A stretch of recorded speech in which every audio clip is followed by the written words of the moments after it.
நாட்டையே உலுக்கிய திருச்சி ராமஜெயம் கொலை வழக்கு தொடர்பாக டிஐஜி வருண்குமார் தலைமையிலான போலீசார் திருச்சி காவேரி திரையரங்கில் தீவிர விசாரணை மேற்கொண்டுள்ளனர்.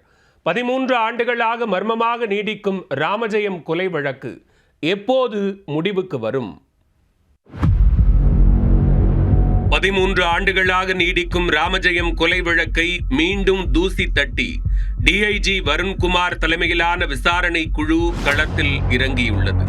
கொலைக்கு சதித்திட்டம் தீட்டிய இடமென சந்தேகிக்கப்படும் திருச்சி திரையரங்கில் தீவிர விசாரணை மேற்கொண்டுள்ளனர்.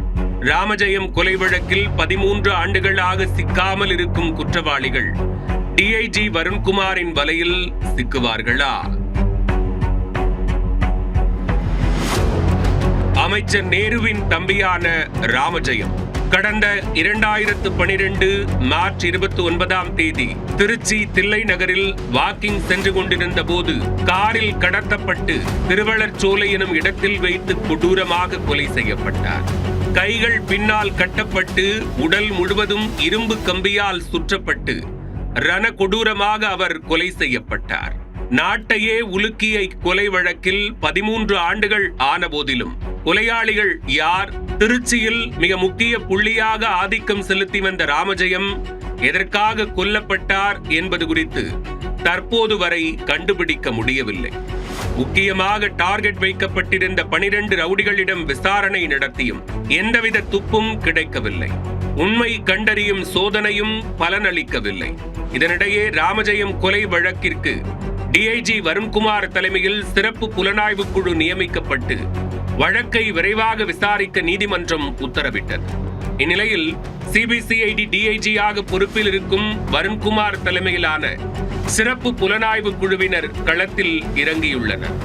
திருச்சி, மதுரை, நெல்லை, சென்னை புழல் உள்ளிட்ட மத்திய சிறைகளில் அடைக்கப்பட்டுள்ள முக்கிய குற்றவாளிகளிடம் விசாரணை மேற்கொண்டுள்ளனர். மேலும் கொலை தொடர்பாக விசாரிக்க மார்க் செய்யப்பட்ட முக்கிய இடங்களில் ஒன்றான திருச்சி பாலக்கரை அருகே செயல்படும் காவேரி தியேட்டரிலும் தீவிர விசாரணை மேற்கொள்ளப்பட்டது. தியேட்டர் உரிமையாளர் மோகன் மற்றும் தியேட்டரில் பணியாற்றும் ஊழியர்களிடமும் விசாரணை நடத்தினர். இந்த தியேட்டர் ராமஜெயம் கொலை நடந்த 2012ஆம் ஆண்டில் சசிகலா உறவினர் திவாகருக்கு சொந்தமாக இருந்ததாக கூறப்படுகிறது. அதன் பின்னர் திரையரங்கை வேறு சிலருக்கு குத்தகைக்கு விட்டுள்ளனர். சில ஆண்டுகள் செயல்படாமல் இருந்த அந்த திரையரங்கு புனரமைப்பு செய்யப்பட்டு 2018ஆம் ஆண்டுக்கு பின்னர் மீண்டும் செயல்பட தொடங்கியது. ராமஜெயம் கொலை தொடர்பாக திரையரங்கில் வைத்து ஏதேனும் சதித்திட்டம் தீட்டப்பட்டதா என்பது குறித்து விசாரணை நடத்தியதாக தகவல்கள் வெளியாகியுள்ளது.